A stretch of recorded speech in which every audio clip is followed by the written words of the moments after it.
नमस्कार प्रणाम भैया लोग। हम राइटर धनेश दर्कन स्वागत करते नहीं रहुआ लोग के अपन यूट्यूब चैनल में भैया लोग।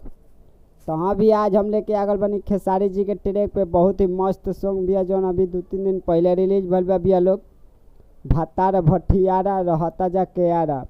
तो हाँ भैया लोग यही ट्रैक पर हम लेके आल बनी बहुत ही ज़बरदस्त मैटर भैया लोग। एक लवर एक शादीशुदा औरत के ऊपर ही सॉन्ग बा भैया लोग। रहुआ लोग को बहुत पसंद है तो वीडियो के अंत तक देखते रही लोग भैया लोग।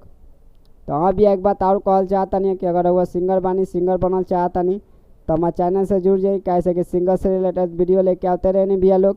डेली नया नया मैटर हुआ लोग खाते लेके आते रहे नहीं भैया लोग। और गाना कैसे लिखल जाला, गाना में तुकबंदी कैसे मिलावल जाला, सब बताओ नहीं भैया लोग। तो हमारे चैनल के सब्सक्राइब कर लिया, बेल आइकन कॉल करके घंटी के दबा दी। तो चलिए भैया लोग बिना स्किप किए वीडियो के स्टार्ट करल जाओ। तो चलिए भैया लोग रहुआ लोग के एक बार पहले पढ़ के बता दी भैया लोग, बाद में डेमो गा दें भैया लोग। तो चलिए लोग स्टार्ट करल जाओ। सखी रे सैया नहीं मानेला, दिने राते हमके खानेला। ये 2 बार आई भैया लोग। ऐसे रहित निक रहती कुंवारा। ये के बार आई भैया लोग। यार मोर बेचारा की देता वे सहारा। ये 2 बार आई भैया लोग। तो चलिए लोग रहुआ लोग डेमो गा के सुना दिया, स्पष्ट हो जाए भैया लोग। सखी रे सैया नहीं मानेला, दिन राते हमके खानेला। सखी रे सैया नहीं मानेला, दिन राते हमके खानेला। ऐसे रहित निक रहती कुंवारा की यार मोर बेचारा कि देता वे सहारा।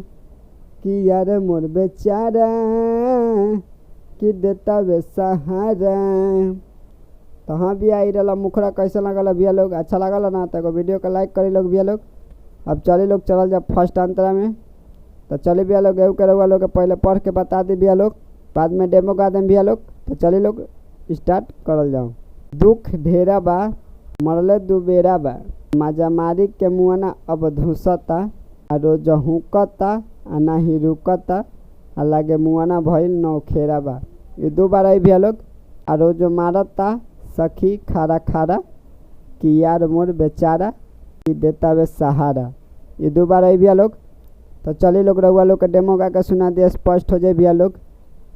दुख ढेरा बा मरले दुबेरा बा, माजा मारी के मुआना अब धुसता। रोज हुकता नाही रुकता, लागे मुआना भइल नौखेरा बा। ए हो दुख ढेरा बा मरले दुबेरा बा, माजा मारी के मुआना अब धुसता। रोज हुकता नाही रुकता, लागे मुआना भइल नौखेरा बा। रोज मारता सखी खारा खारा, कि यार मोर बेचारा कि देता वे सहारा। कि यार मोर बेचारा कि देता वे सहारा। तो चलिए भैया लोग अब चला जाओ लास्ट अंतरा में भैया लोग।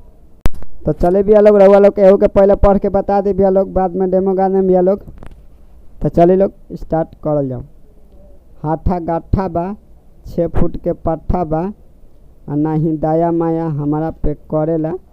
हमार सैया सूरज देते बावे दर्द, यार धड़कन धनेश के रोइले बा। ये 2 बार आई भैया लोग। रोज देता दर्द हारा हारा। ये के बार आई भैया लोग। कि यार मोर बेचारा कि देता वे सहारा।